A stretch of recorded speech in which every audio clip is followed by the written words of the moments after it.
नमस्कार, आप सभी का फिर से स्वागत है।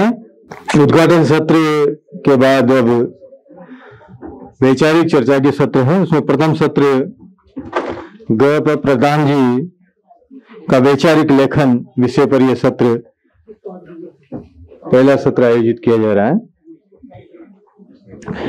इसकी अध्यक्षता आदरणीय दिलीप ढोंडगे जी कर रहे हैं। मैं उनका साहित्य अकादमी की ओर से बहुत अभिनंदन करता हूं। आप वरिष्ठ साहित्यिक के रूप में आपकी ख्याति है और आप साहित्य अकादमी में जनरल काउंसिल के सम्मानित सदस्य भी हैं। अभिनंदन सर। और हमारे साथ दो निबंध वाचक अरुण खोरे जी, मैं उनका भी अभिनंदन करता हूं।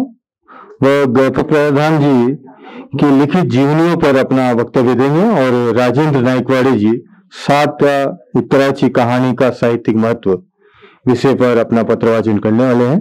तो मैं इस सत्र का संयोजन का दायित्व, जैसे साहित्य अकादमी की परंपरा रही है, तो मैं सारा संचालन का दायित्व आदरणीय दिलीप ढोंडगे सर को सौंपता हूं कि वह सत्र की विधिवत शुरुआत करें। और इससे पहले ये सत्र के पत्रवाचन और निबंध वाचक अपनी बात रखें, उससे पहले साधना की ओर से मैं मनोहर यादव जी से आग्रह करूंगा कि वो उनको ग्रंथ भेंट कर अभिनंदन करें। यादव जी से भी आग्रह है कि वो अरुण खोरे सर को ग्रंथ भेंट कर अभिनंदन करें। राजेंद्र नायकवाड़े जी, ठीक, थैंक यू, बहुत धन्यवाद आप सभी का। और पहले निबंध वाचक आदरणीय अरुण खोरे जी से आग्रह करूंगा कि वो गौतम प्रधान जी की जो जीवनियां हैं, उन्होंने जो लिखी है, उस पर अपना विचार व्यक्त करें। साहित्य अकादमी आणि साधना ट्रस्ट यांच्या वतीने आयोजित करण्यात आलेल्या या पूर्ण दिवसभरच्या चर्चासत्रातल्या आत्ताच्या सत्राचे अध्यक्ष माझे ज्येष्ठ स्नेही दिलीप ढोंडगे, राजेंद्र नायकवाडे, साधनाचे संपादक विनोद शिरसाट, माझे ज्येष्ठ स्नेही आणि साहित्य अकादमीचे समन्वयक विश्वास पाटील, पुणे विद्यापीठातल्या आंबेडकर अभ्यासनाचे समन्वयक माझे मित्र डॉक्टर मनोज जाधव आणि उपस्थित मित्रांनो, कालपासून आपण विचार स्वातंत्र्य, आविष्कार स्वातंत्र्य याच्यावरती खूप बोलतो आहोत. तर त्याला अनुलक्षून एक सुसंगत अशी एक इच्छा या निमित्ताने व्यक्त करतो आणि तुम्ही त्याला प्रतिसाद द्याल ही अपेक्षा बाळगतो. काल संध्याकाळी नोबेल पुरस्कार समितीने शांततेचा पुरस्कार नरगिस अहमदी यांना जाहीर केला. त्या तुरुंगात आहेत आणि टाइम्स ऑफ इंडियाच्या बातमीत उल्लेख असा आहे की कदाचित त्यांना त्या पुरस्कार वितरणासाठी ते सरकार सोडेल, पण तशी कुठली शक्यता नाही. याचं कारण ऑंग सान स्यू की यांना जेव्हा पुरस्कार मिळाला होता तेव्हा त्यांच्या यजमानाने तो स्वीकारलेला होता.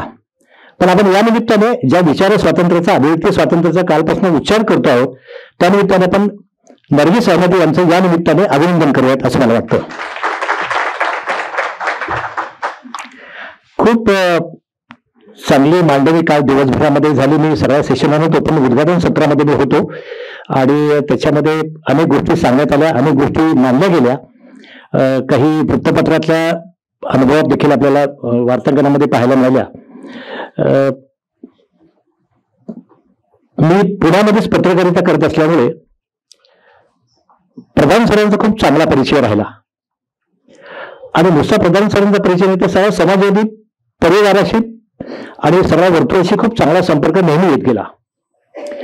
विशेषतः काय व्हायचं, आपल्याला मुद्दाम सांगायला पाहिजे की वृत्तपत्रांच्या मध्ये एखादी गोष्ट कव्हर करणं याला फार महत्व असतं. एखादी बातमी आहे, एखादा परिसंवाद आहे. मी सकाळमध्ये असताना, लोकसत्तामध्ये असताना असा प्रयत्न सतत केला की हे वेगवेगळे जे विषय वेगवेगळ्या ठिकाणी होतात ते विषय आपण कव्हर केले पाहिजेत. मी संपादकांना विनंती करायचो. नंतर मी चीफ एडिटर म्हणून जेव्हा लोकसत्तेसारख्या दैनिकात आलो तेव्हा तर मी ते कामच करत होतो आणि आम्ही फार वेगळ्या पद्धतीने कव्हरेज करायचो. मेपो रेगनची व्याख्यान असतील, दुर्गा भागवतांची व्याख्यानं असतील, नानासाहेब गोरेंची व्याख्यानं असतील. तर नॉर्मली आपल्याकडे आता आजची तर पत्रकारितेचा एकूण नूर आणि वळणसह बदललंय, पण त्या काळामध्ये नानासाहेब गोरेंची 2 दिवसांची व्याख्यानं, दुर्गा भागवतांची 3 दिवसांची व्याख्यान कोण कव्हर करणार. मग सकाळमध्ये असताना मी सांगायचो की मी जातो कव्हर करायला, 3 दिवस मी कव्हर करेन आणि मग ते कव्हर आम्ही करायचो. त्यावेळेला प्रधान सर असतील, या चळवळीमधले वेगवेगळे लोक असतील, भाईविद्या असतील, बाबाराव असतील, हे सर्व लोक आम्हाला भेटायचे. बाबारावांचं पुण्यामध्ये महात्मा फुले समता प्रतिष्ठानचं जे कार्यालय आहे ते पुण्यामधल्या टिंबर मार्केटमध्ये आहे. तिथे जाऊन त्यांना भेटणं, बोलणं असं व्हायचं. प्रधान सरांच्या घरी जाणं आणि प्रधान सरांना साधनेच्या ऑफिसमध्ये भेटणं हा एक आनंदाचा भाग असायचा. आणि आणीबाणीच्या काळात त्यांनी खूप वेगळ्या प्रकारचं काम सगळ्या साधना परिवारानेच केलेलं होतं. मला आठवतं की मी गरवारे कॉलेजमध्ये इथे मागच्याच बाजूला गरवारे कॉलेजमध्ये शिकत होतो आणि मी भित्तीपत्रिका हस्तलिखित मासिक चालवत होतो. आणि साधनेमध्ये यदुनाथ थत्ते तेव्हा फॅसिझमच्या विरोधामधली एक मालिका लिहित होते. त्यातले तुकडे मी माझ्या भित्तीपत्रिकेवरती आम्ही ते लिहायचो आणि ते आम्ही तिथे प्रसिद्ध करायचो. पण गोष्ट अशी होती की सैद्धांतिक संकल्पना याची फार माहिती नसल्यामुळे ते वाचून देखील लोकांमध्ये फार फरक पडला नाही किंवा समजलं नाही ते असं ते व्हायचं. पण त्या काळामध्ये यदुनाथजींनी खूप धाडसाने फॅसिझमच्या विरोधामधली मालिका ते साधनेमध्ये प्रसारित केलेली होती आणि आम्ही ते वाचत होतो. प्रधान सरांना भेटण्याचा योग एस.एन. जोशींच्या मुळे आला. एस.एन. कडे कधी आम्ही घरी गेलो तर प्रधान सर बऱ्याच वेळा असायचे. विशेषतः शेवटच्या काळामध्ये 1989 शेवटच्या कालखंडामध्ये 15-20 दिवस पुण्यातले आम्ही सगळे पत्रकार एस.एन. जोशींचा शेवटचं जे आजारपण होतं ते आजारपण रोजच्या रोज कव्हर करायला जायचो. तब्येत काय म्हणतेय, कोण भेटायला आलं, तिथे प्रधान सर बसलेले असायचे आणि प्रधान सरांच्यावर गप्पा मारत तिथे बसायचो, चिंतत असायचे. एक अतिशय बालस्वरूप अशा स्वरूपाचं त्यांचं एकूण वावरणं असायचं आणि त्यांच्या मनात ती चिंता असायची आणि मग ते बोलत राहायचे.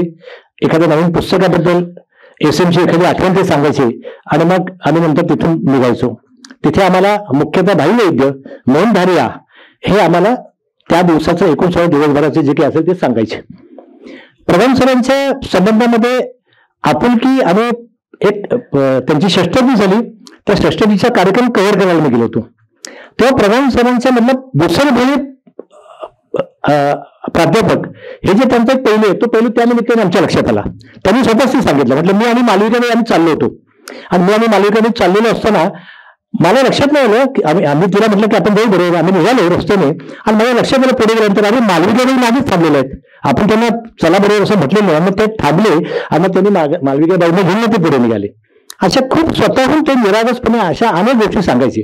मला एकदा म्हटलं, अरुण तुला सांगतो, अरे मी राजस्थानला गेलो, राजस्थानचा दौरा संपला, आपले दादा राज्यपाल होते वसंतदादा.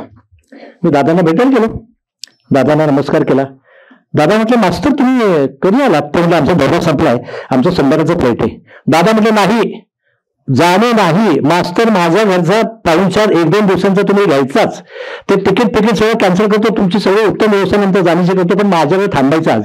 आणि मास्तरांना त्यांनी थांबवून घेतलं. हा जो एक आपुलकीचा धागा प्रधान सरांनी जोडलेला होता, हा धागा मला वाटतं की आमच्या पत्रकारांच्या पिढीपर्यंत पोहोचलेला होता.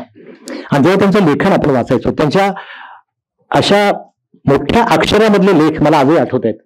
कधीतरी दिवाळीसाठी लिहायचे, कधीतरी एखादी प्रतिक्रिया पाठवायची, अरुण प्रतिक्रिया पाठवली बघ तू छापतोस की नाही, ते मोठ्या एक फुलस्केप पान आणि अतिशय ठसठशीत अक्षरामधली त्यांची प्रतिक्रिया असायची. मग ते आम्ही ती घेऊन ते पुढच्या प्रक्रियेला ते घ्यायच होते. तेव्हा लेखन त्यांचं मी वाचत होतो. त्यांचे सगळे जे विषय होते हे सगळे विषय माझ्या पिढीच्या श्रद्धेचे आणि चिंतनाचे आणि अभ्यासाचे विषय होते. गांधीजी आमच्या पिढीवरती शास्त्रीजींच्या नेहरूंच्या माध्यमातून आलेले, स्वामी गुरुजींच्या वि. स. खांडेकरांच्या माध्यमातून आलेले आणि त्यामुळे हे सगळे त्यांचे जे विषय होते ते आमच्या पिढीला देखील मोहित करणारे, आमच्या पिढीवरती प्रभाव टाकणारे होते. आणि त्यामुळे जेव्हा मला लक्षात येते की जेव्हा आम्ही या सगळ्या गोष्टी विचारात घेतो, प्रधान सरांचा विचार करतो, तेव्हा प्रधान सरांनी ज्या अनेक गोष्टी केल्या त्या काळामध्ये, त्या सगळ्या ह्याच्यामध्ये त्यांनी फार मोठ्या प्रमाणामध्ये लेखन जे केलं, त्या लेखनाचं एक बळ निश्चितपणे आपल्याला या पुढच्या काळामध्ये त्याचा उपयोग निश्चितपणे होईल, विशेषतः सामाजिक वैचारिक पातळीवरती वाटचाल करताना. कारण गेल्या काही दिवसामध्ये, काही वर्षामध्ये डावी चळवळ, समाजवादी चळवळ यांच्या संबंधामध्ये जे काही चित्र आपण देशभर पाहतो, तर ते पाहत असताना आपलं असं लक्षात येतं की याचे मूलाधार असलेले जे अनेक ग्रंथ आहेत, अनेक अभ्यासाचे जे भाग आहेत, या सगळ्या भागांना देखील छिन्न विच्छिन्न करण्याचं, त्याची मोडतोड करण्याचं काम मोठ्या प्रमाणात सुरू आहे. आणि अशा वेळेला प्रधान सरांसारख्याने जे लेखन प्रचंड मोठ्या प्रमाणात केलं, ते लेखन आपल्याला शांतपणे वाचून पुन्हा एकदा नव्याने विचार करून पुढे जाण्याची गरज आहे असं मला वाटतं. प्रधान सरांनी जे अनेक चरित्र लिहिली त्या संबंधी बोलण्याचा माझा आजचा विषय. मला स्वतःला पहिल्यांदा सांगायला हवं की मी SSCला असताना प्रधान सरांनी लिहिलेलं गांधीजींचं इंग्रजीमधलं चरित्र मी पहिल्यांदा वाचलं. आम्हाला रॅपिड रीडरचं ते पुस्तक होतं. हे पुस्तकच सुदैवाने किंवा योगायोगाने किंवा नीट नोंद नसेल म्हणून, पण प्रधान सरांची जी ग्रंथांची नोंद आहे त्याच्यामध्ये आज ते उपलब्ध असल्याचं दिसत नाहीये. पण ते पुस्तक मला आठवत आहे, कारण त्या पुस्तकामध्ये गांधीजी मला पहिल्यांदा समजले. गांधीजींच्या चुका, गांधीजींनी स्वतःच्या चुका कशा कबूल केल्यात या संबंधी, म्हणजे मी किती वाईट संगतीला लागलो, मी मित्राबरोबर कसं वाईट वाहवत गेलो, या सगळ्या गोष्टी त्या पुस्तकामधल्या धड्यामध्ये होत्या. आणि त्यातला तो धडा आम्हाला होता. आणि ते पुस्तक आम्हाला स्थूल वाचनासाठी होतं इंग्रजीला, तेव्हा मी ते वाचलेलं मला चांगलं आठवतंय. आणि त्यानंतर मग गांधींची आमची चांगली ओळख झाली आणि प्रधान सरांची पण झाली. प्रधान सरांची माझी ओळख एस एम जोशींच्या वेळी, मी तुम्हाला म्हटलं तसं साधारणतः कॉलेजच्या जीवनामध्ये झाली. तेव्हा त्यांना भेटायला मी जायचो आणि प्रधान सरांनी लिहिलेल्या अनेक गोष्टी आमच्या समोर यायला लागल्या. विशेषतः मी पत्रकारितेमध्ये आलो त्या दरम्यानच्या काळामध्ये महाराष्ट्राच्या आणि देशाच्या इतिहासाच्या संबंधामध्ये प्रधान सर काही विचार करत होते, मांडणी करत होते. आणि त्या काळात ते राजकारणात पण होते.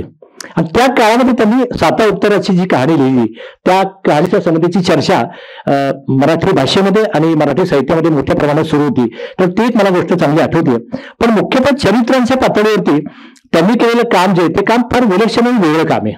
मला यात मुख्यतः सांगायला पाहिजे की त्यांच्यावरती जो प्रभाव पडला, त्या प्रभावाचे जे महान सगळे नेते होते किंवा मानबिंदू होते, त्याचा प्रभाव त्यांच्या लेखनावर देखील फार मोठ्या प्रमाणामध्ये पडलेला आहे.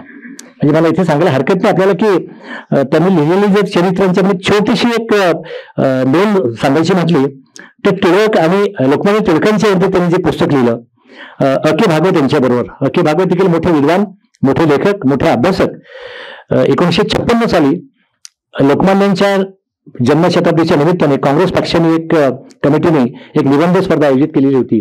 आणि त्याच्यामध्ये त्यांनी टिळकांच्या संबंधातली ती निबंध स्पर्धा होती. आणि त्याच्यामध्ये हे पुस्तक त्यांनी सादर केलेलं होतं, प्रधान सर आणि भागवत या दोघांनी. आणि त्या पुस्तकाला ते बक्षीस त्या काळामध्ये मिळालं. ते पुस्तक थोडं प्रसिद्ध व्हायला उशीर जरी झालेला असला तरी आता अलीकडे मात्र एक फार महत्वाची गोष्ट साधना प्रकाशनाने केली आणि ते म्हणजे या पुस्तकाचा मराठी अनुवाद 2021ला प्रकाशित केलेले आणि अतिशय 650 पानांचा जो तो ऐवज आहे. आणि आपल्याला ते पुस्तक वाचताना टिळकांच्या चरित्राची खूप चांगली ओळख होते. खरं म्हणजे टिळकांच्या विचारांचा आणि टिळकांच्या देशभक्तीचा ज्यांच्यावरती परिणाम झाला अशी समाजवादी चळवळीमधली जी पहिल्या पिढीतली जी मंडळी होती, पहिल्या पिढीतली, त्यात प्रधान सर एक होते असं मला वाटतं. आणि त्यामुळे त्यांच्या त्या संपूर्ण चरित्रावरती तो त्यांचा प्रभाव मोठ्या प्रमाणात दिसतोय. दुसरं त्यांचं पुस्तक साहजिकच आहे की ज्यांची श्रद्धा, ज्यांच्यावर त्यांची श्रद्धा होती आणि ज्यांच्यावरती त्यांचा अतिशय असं म्हणजे आलट असं प्रेम होतं वेगळ्या अर्थाने, ते म्हणजे जयप्रकाश नारायण. जयप्रकाश नारायण यांचं देखील चरित्र प्रधान सरांनी त्या काळामध्ये लिहिलं. आता अलीकडच्या काळामध्ये एस एम जोशी, नानासाहेब गोरे या दोघांच्यावरची महाराष्ट्राचे निर्माते म्हणून जी चरित्रमाला होती त्या दोघांची चरित्र सरांनी लिहिलेली आहेत. याखेरीज सत्याग्रही गांधीजी त्यांचं एक वेगळं पुस्तक आहे.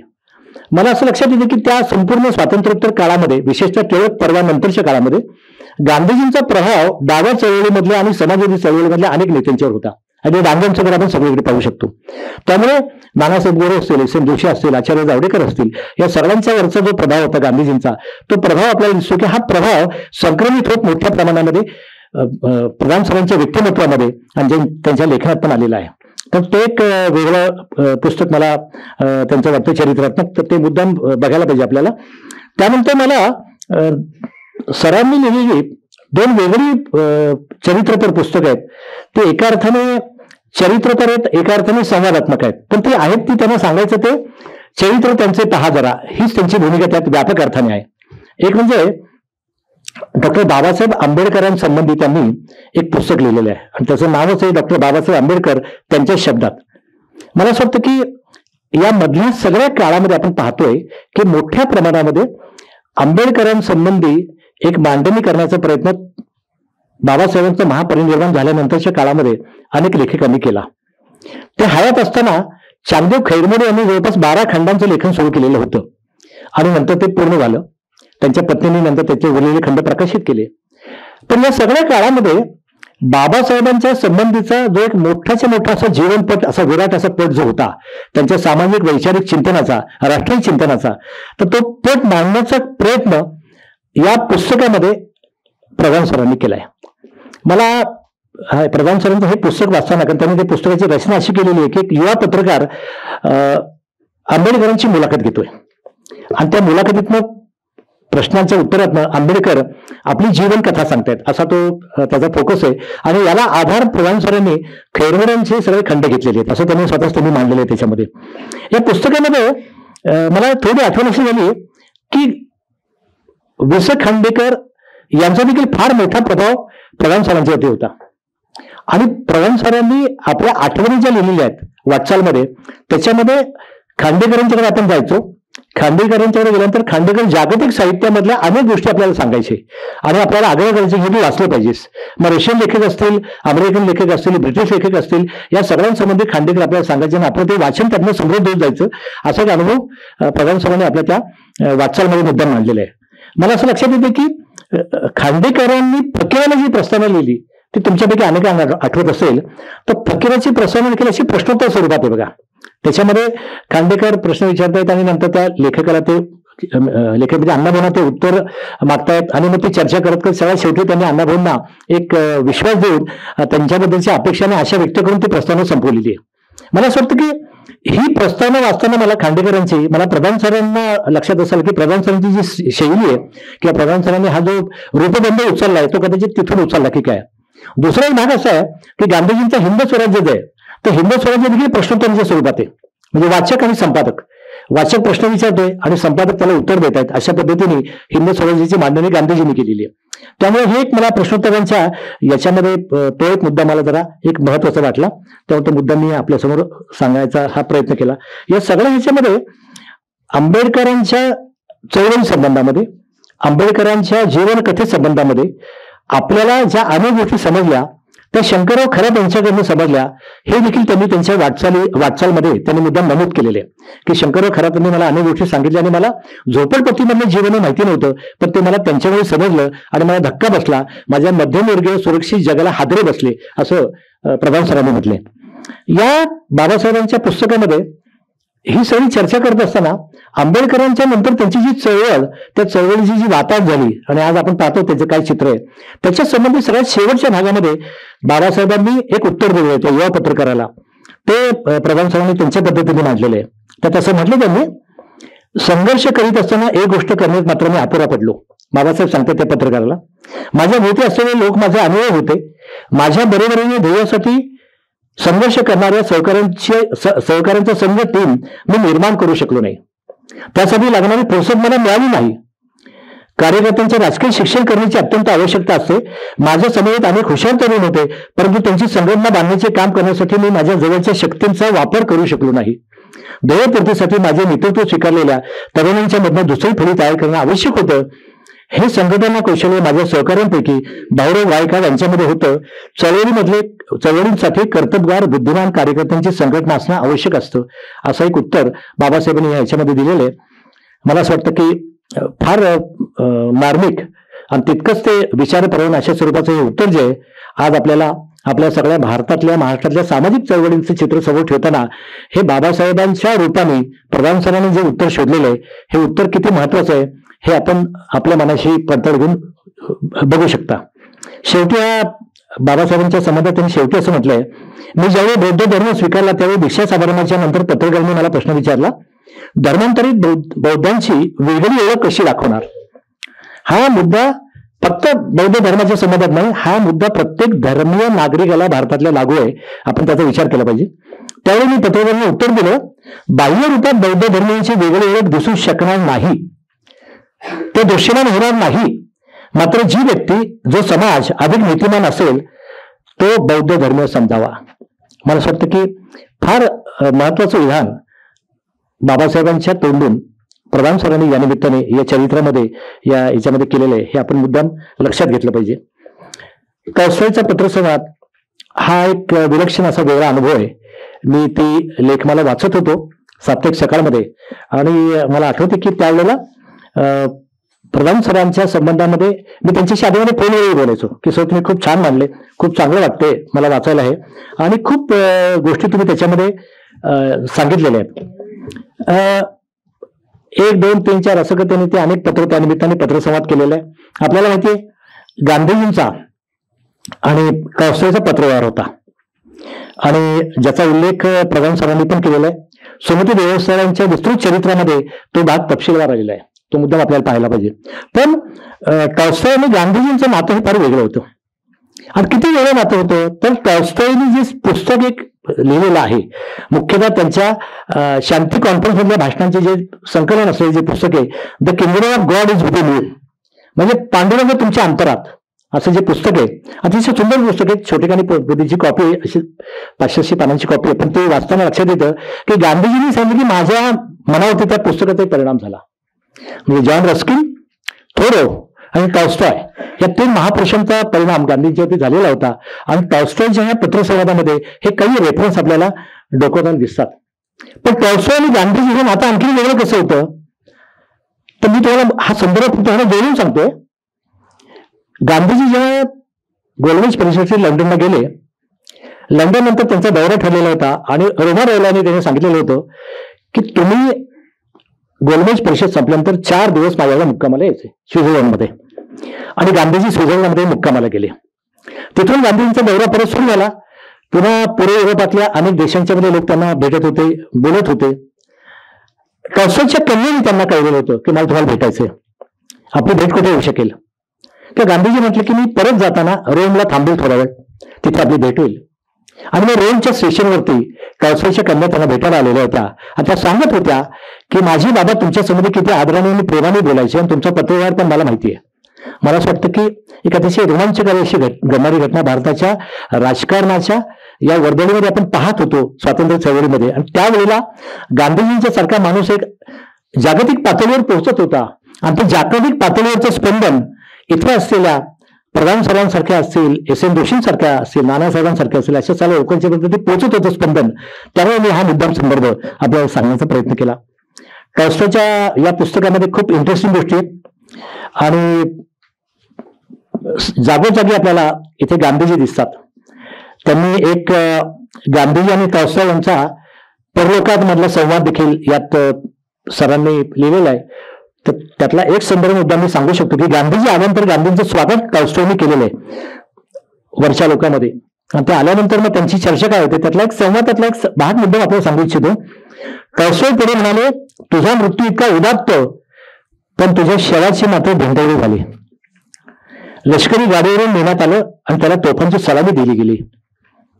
ते नेहरू, पटेल, राजेंद्र प्रसाद यांना तुझं जीवन आणि विचार आणि तुझे अंत्ययात्रा विसंगती समजली नाही हे तुझं दुर्दैव. प्रधान सरांनी खणखणीतपणे मांडलेले. जरी नंतरच्या काळातल्या नेत्यांचा उल्लेख त्यांनी केलेला असला तरी हे सर्व नेते प्रधानांच्या आदराचे विषय होते, आपल्याला माहिती आहे. गांधीजी खिन्नपणे हसले आणि म्हणाले, माझ्यावर गोळी झाडणाऱ्या व्यक्तीला ते आता फाशी पण देतील, त्याला फाशी देऊ नका असा माझा एक जरी अनुयायी बोलला तरी मला समाधान वाटेल. मला असं वाटतं की हा त्यातला जो संदर्भ आहे, ही जी कायम स्वरूपाची प्रेरणा आहे जी गांधीजींनी या देशातल्या लाखो लोकांच्या हृदयामध्ये निर्माण केली, ती प्रेरणा महत्वाची आहे. आणि ती प्रेरणा प्रधान सरांनी आपल्या या पुस्तकाच्या रूपाने पुन्हा जागती केलेली आहे हे मुद्दाम सांगायला पाहिजे. यात पुन्हा गांधींचा संवादाचा त्यातला भाग त्यांनी दिलाय. गांधीजी म्हणाले, आपल्या विचाराने माझ्या विचाराने बळ मिळालं, पण आपण अशा अहिंसक लढ्याचं नेतृत्व केलं असतं तर जगावर त्याचा प्रभाव जास्त पडला असता. त्यांचं म्हणणं की टॉल्स्टॉयला की तुम्ही लिहिलं बरोबर आहे, पण तुम्ही लढाई करून नेतृत्व तर एखाद्या लढायचं करायला पाहिजे होतं. टॉल्स्टॉय उत्तरले, मी विचारांप्रमाणे आचरण करायला हवं होतं, परंतु राजकीय नेतृत्व करणं हा माझा स्वभाव नव्हता. तो त्या बाबतीमध्ये माझ्यापेक्षा श्रेष्ठ आहे असे मी मान्य करतो. तुझ्या विचारातील आणि आचारातील सुसंगतीमुळेच तुझ्या देशातील लोकांवर आणि जगावर देखील तुझा प्रभाव पडला. मला वाटतं या संवादामधून प्रधान सरांनी फार मोठ्या प्रमाणावर एक मांडणी अशी केलेली आहे की गांधींचा विचार हा किती सार्वकालिक आहे आणि हा सर्वदूर पोहोचलेला आहे, ही त्याची मांडणी त्यांनी टॉल्स्टॉयच्या माध्यमातून अतिशय छानपैकी केलेली आहे. मला असं वाटतं की प्रधान सरांनी हे सर्व जे लिहिलं, ही चरित्र सगळी लिहिली, लेखन मोठ्या प्रमाणामध्ये केलं. पण आज मात्र आपल्यासमोर या सगळ्या बाबतीमधलं एक मोठं आव्हान उभं आहे आणि ज्याचा विचार आपल्याला प्रधान सरांच्या या पुस्तकांच्या माध्यमातून केला पाहिजे, पुस्तकांच्या प्रकाशात केला पाहिजे. ती परिस्थिती अशी आहे की तुमच्या इतिहासामधली सगळ्या पानांची मोडतोड मोठ्या प्रमाणात सुरू आहे. मी किती मोठ्या प्रमाणात सुरू आहे मोडतोड, तर अस्पृश्यता आणि विषमता ही शब्दविघ्नता काढायचे अशा स्वरूपात देखील मांडणी नव्या शैक्षणिक धोरणामध्ये झालेली आहे. आणि त्या संबंधामध्ये काही लोकांनी म्हणजे अगदी योगेंद्र यादव असेल, सुहास पळशीकर असेल यांनी राजीनामे दिलेले आहेत. तेव्हा मला सांगतो ही फार मोठी गंभीर स्थिती आज तुमच्या माझ्यासमोर आहेत. गांधीजींचं विपरीत आणि विकृत चरित्र समोर आणलं जात आहे. नेहरूंच्या संबंधी विकृत अशा कल्पना फैलवणाऱ्या गोष्टी सांगितल्या जात आहेत. ज्या काळामध्ये या देशामधल्या महापुरुषांच्या बद्दलच्या इतिहासाचे असे दंडोडे निघत आहेत, गांधीजींच्या आईवडिलांच्या संबंधी विकृत बोलले जात आहे, अशा वेळेला साधना आणि साहित्य अकादमीने हा एक चांगला उपक्रम घेतलाय. आणि मला स्वतःला असं वाटतं की प्रधान सरांनी ही जी सगळी चरित्र लिहिलेली आहेत, ही चरित्र म्हणजे विजेचे लोळ नाही आहेत. ही चरित्र निर्मिलत्या दिव्यासारखी शांत आणि सात्विक प्रकाश देणारी अशी चरित्र आहेत. आणि ते तुमच्या अंतःकरणाला अधिक शांतपणे झोंबतात, भिडतात, तुमच्या मनाला विवेकाची टोचणी लावतात, तुमच्या मनातली विवेकाची टोचणी जागी येईल असा प्रयत्न करतात. आणि त्यामुळे आज भारतातल्या महापुरुषांच्या संदर्भात, इतिहासाच्या संदर्भात जे विचित्र प्रकारचं एक आव्हान आपल्याकडच्या काही शक्तीने उभं केलेलं आहे, तर हे आव्हानाला तोंड देण्याची तयारी केली पाहिजे. या आव्हानाला तोंड देण्याची आपली तयारी किती आहे याविषयी आपल्या अनेकांच्या मनात शंका आहे. आपण कार्यक्रम उत्तम करतो, सगळं उत्तम करतो, परंतु ही फार मोठी शंका आज माझ्या मनात आहे. आणि अशा वेळेला प्रधान सरांनी मिळालेलं लेखन, नानासाहेबांचं लेखन असेल, या सगळ्या लोकांनी जे लेखन करून ठेवलेलं आहे, हे आपल्याला लेखन निश्चितपणे नवी दिशा दाखवेल असं मला वाटतं. आचार्य जावडेकरांचा सत्याग्रही समाजवादामधली जी सगळी मांडणी, ही मांडणी किंवा त्याचा प्रभाव ज्यांच्यावरती पडला असे प्रधान सरांसारखे सगळे जे लोक आहेत, या सगळ्या लोकांनी केलेली ही छोटी छोटी चरित्र, लिहिलेली चरित्र, मग प्रधान सर किती होते, कसे होते? मी पुण्यामध्ये अनेक वेळा त्यांना पाहिलेलं आहे. म्हणजे सदस्य पेठेमध्ये तर आम्ही अनेक वेळा पाहायचो, साधनेच्या ऑफिसमध्ये येताना जाताना पाहायचो. पण मुख्यतः पायजमा शर्ट घातलेले प्रधान सर शांतपणे चाललेले आहेत. मग मी कधीतरी टू व्हीलर घेऊन जायचो, सर सोडायचे कुठे? अरे मी पायथी जाणार आहे, मी घरी जाणार आहे, शनिवार पेठेतनं सदस्य पेठ किंवा सदस्य पेठेत आणखीन कुठे फार लांब नाही, जवळच आहे, मी जाणार आहे. त्यामुळे एक अतिशय वेगळ्या प्रकारचा भाबडेपणा असं असलेलं हे व्यक्तिमत्व होतं. आणि त्यामुळे एक निरागस बालकाचं अंतःकरण त्यांच्या सगळ्या लेखणीमध्ये देखील आपल्याला दिसतं. ही सगळी चरित्र जी आहेत ना, ही चरित्र मी मगाशी म्हणायचं विजेचा लोळ असलेली चरित्र नाहीयेत. ही चरित्र एखाद्या लहान मुलाला समजतील अशी आहेत. आणि ह्या लहान मुलाच्या अंतःकरणामधली जी निरागसता आहे, ती निरागसता ज्या पद्धतीने तो त्या एखाद्या आपल्या वडील माणसाकडे पाहतो, आपल्या बाप माणसाकडे पाहतो, आपल्या वडीलधाऱ्याकडे पाहतो, अशा पद्धतीची ती मांडणी प्रधान सरांनी केलेली आहे. व्यासंग त्यांचा मोठा होता, इंग्रजी साहित्याचा व्यासंग मोठा होता. भारतामध्ये परदेशातले अनेक विद्यार्थी जेव्हा यायचे तेव्हा अनेक सेंटर्स त्यांना बोलवायचे की तुम्ही आमच्या इथे येऊन भेटा, आणि तिथे ते गांधीजीच्या संबंधीच्या काही गोष्टी ज्या तरुण विद्यार्थ्यांना सांगायचे की गांधीजी वेगळे काय होते, मोठे काय होते. मला असं वाटतं की प्रधान सरांचं हे जे योगदान आहे, हे योगदान फार मोठं आहे. आणि साहित्य अकादमी साधना ट्रस्ट यांनी दिवसभरच्या चर्चासत्राच्या निमित्ताने हे योगदानाची चांगली नोंद घेतलेली आहे. आपल्याला मात्र इतिहासाच्या ह्या मृत्यूच्या काळामध्ये त्यांनी लिहिलेली ही जी चरित्र आहेत, ही चरित्र निश्चितपणे आपल्याला पुढचा प्रकाश दाखवतील, दिवा दाखवतील, आणि त्यातून आपल्याला वाट सापडेल अशी अपेक्षा व्यक्त करतो. आपण माझे विचार ऐकले त्याबद्दल मी मनपूर्वक आपल्याला धन्यवाद देतो आणि प्रधान सरांना आदरांजली देऊन थांबतो.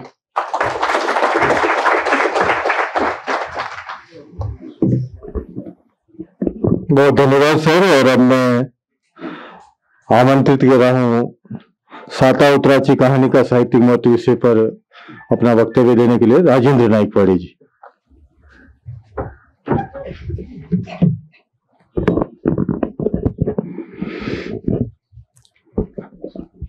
महाराष्ट्रातील सुप्रसिद्ध विचारवंत, समाजवादी नेते आणि राजकारणी गौप्र प्रधान यांच्या व्यक्तित्वावर आणि साहित्यावर आयोजित या एकदिवसीय परिसंवादाच्या या सत्राचे सन्माननीय अध्यक्ष धोंडगे सर,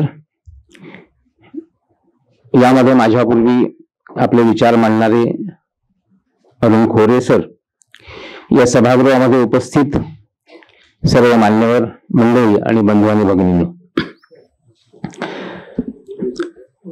साता उत्तराची कहाणी या विषयावर एक 20-25 मिनिटांमध्ये मी काहीतरी विश्लेषण सादर करण्याचा प्रयत्न या ठिकाणी करणार आहे.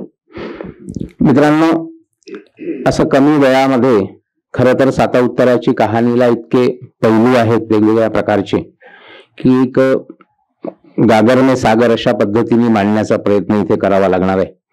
किंवा 7 उत्तराच्या कहाणीला एक उत्तर देण्याचा प्रयत्न आहे असं मला वाटतं.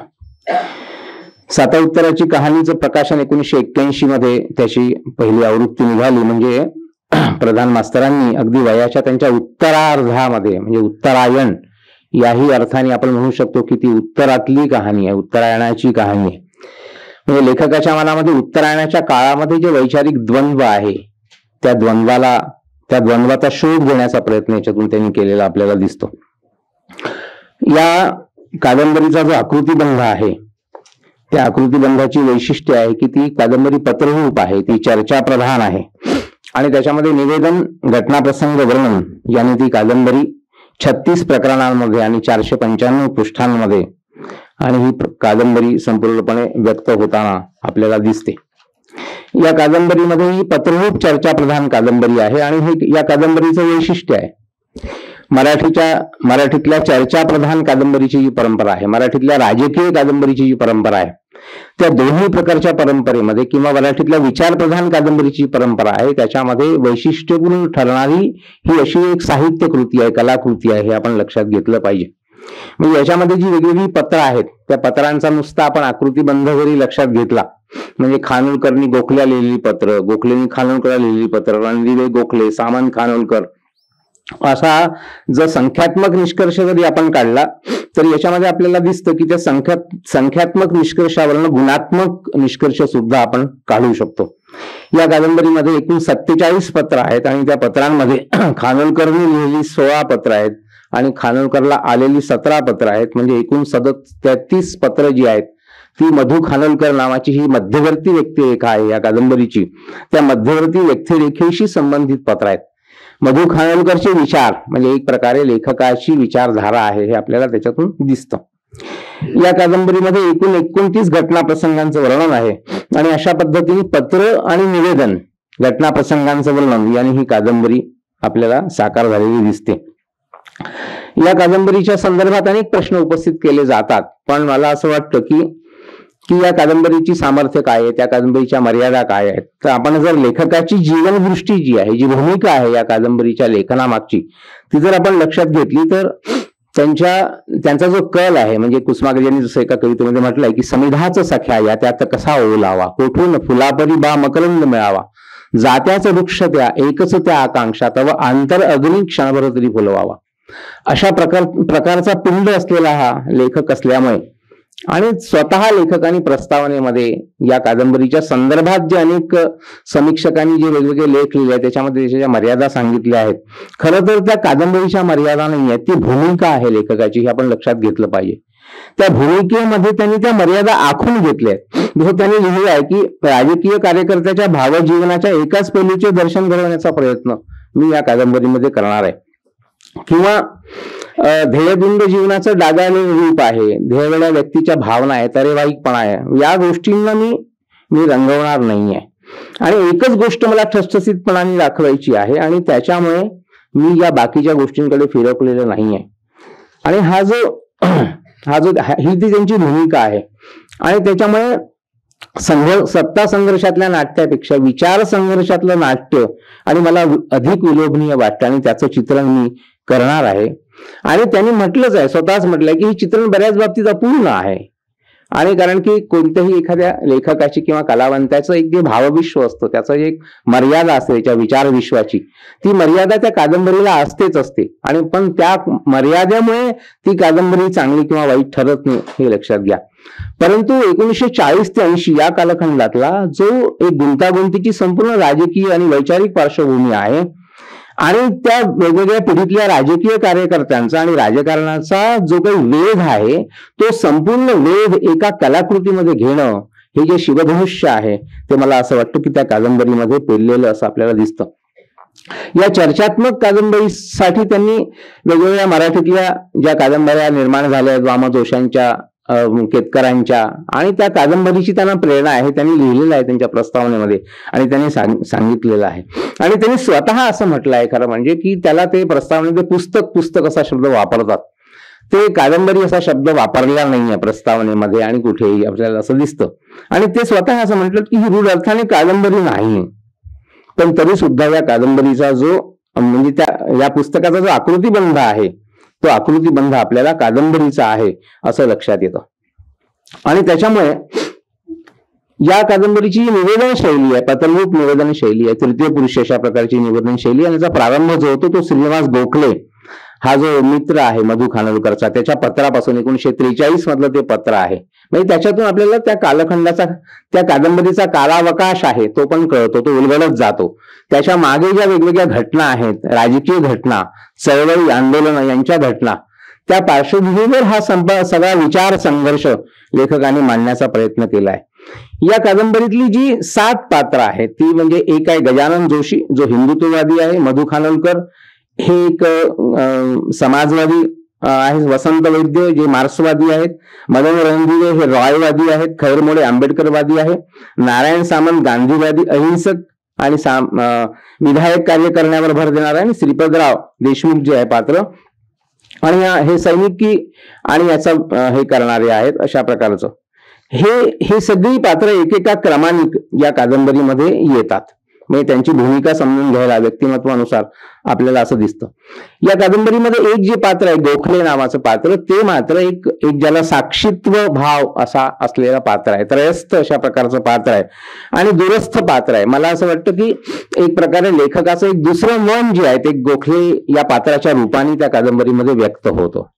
आणि त्याच्यामुळे एक त्रयस्थाची, दूरस्थाची आणि एक विश्वस्ताची भूमिका त्याच्यामध्ये आहे. तो असं म्हणतो, बरेचदा आपल्याला जाणवतं की लेखकाची भूमिका ही गोखलेच्या भूमिकेतून व्यक्त होते. जीवन किती गुंतागुंतीचे आहे आणि हा गुंता रोखण्याचा मार्ग आपल्याला सापडलाय असे अट्टहासाने सांगणारे सत्यापासून किती दूर असतात.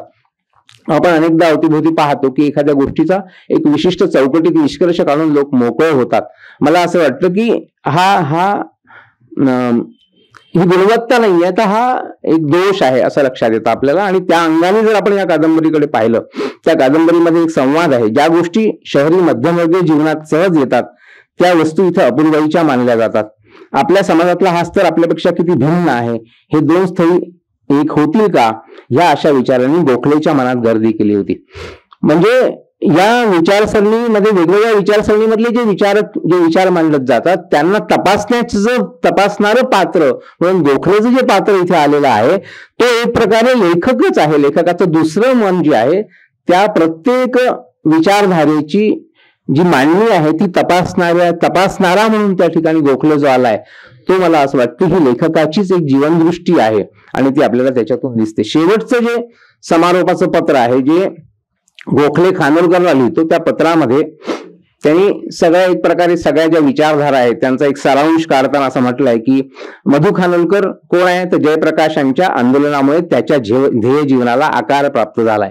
गजानन जोशी बद्दल इथे आला आहे की गोळवलकर गुरुजी हे त्याचं स्फूर्तीस्थान आहे. जनसंघात दीनदयाळांमुळे त्याच्या विचारांना वळण लाभले. आणीबाणी लढ्यात जयप्रकाशांच्या नेतृत्वाने स्वीकारले. जनता पक्षाच्या स्थापनेनंतर महात्मा गांधींचे विचार आणि जयप्रकाशांची संपूर्ण क्रांती याबद्दल तो आदराने बोलतो. पण दीनदयाळजींनीच त्याच्या जीवनाला खरा प्रकाश टाकलाय. वसंत वैद्य आहे तो ध्येय वेळा आहे. मार्क्स विचारांचा व जगातील कम्युनिस्ट चळवळीचा त्याच्यावर प्रभाव आहे. श्रीपतराव खरा भूमिपुत्र आहे. मार्क्स पासून प्रकाश लाभला नाही. शेतकऱ्यांवर त्याचं खरं प्रेम आहे. खैरमोडे ध्येय सिद्धीसाठी झोकून दिलेले नाही आहे, पण डॉक्टर आंबेडकर त्याचं दैवत आहे.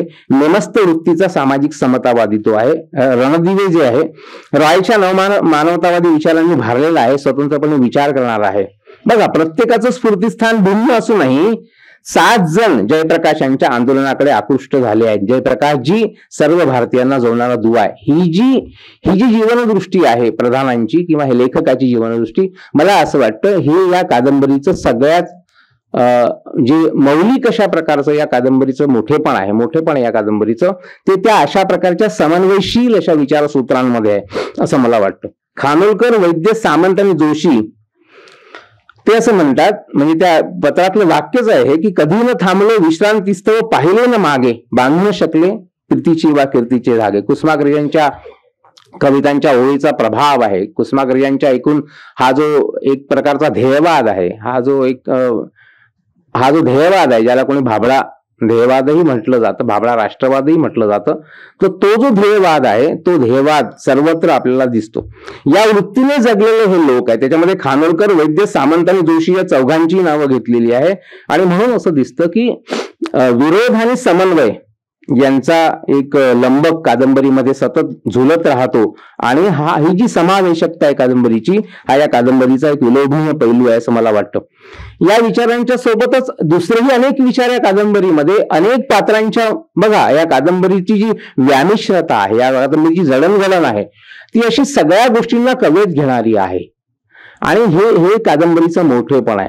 त्याच्यामध्ये सुदर्शन नावाचा जो मदन रणदिवेचा मुलगा आहे, तो अर्बन नक्सली विचारांचा आहे. आणि त्याचीही भूमिका त्याच्यामध्ये दिसते.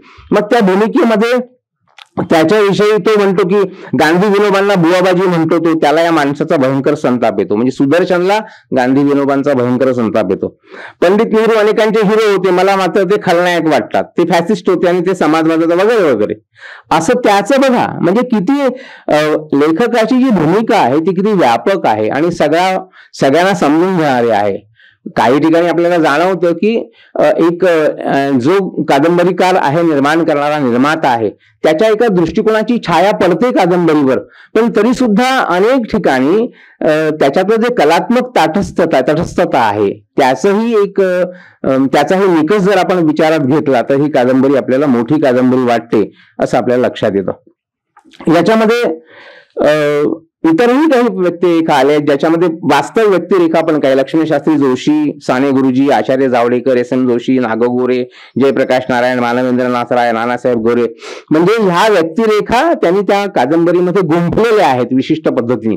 म्हणजे कोणाचं तरी एखाद्या ठिकाणी व्याख्यान असतं, कोणाची तरी चर्चा असते, अशा पद्धतीने ही वास्तवातल्या ज्या व्यक्तिरेखा आहे, जे आदर्श आहेत, या सगळ्या पिढींचे वेगवेगळे आदर्श आहेत.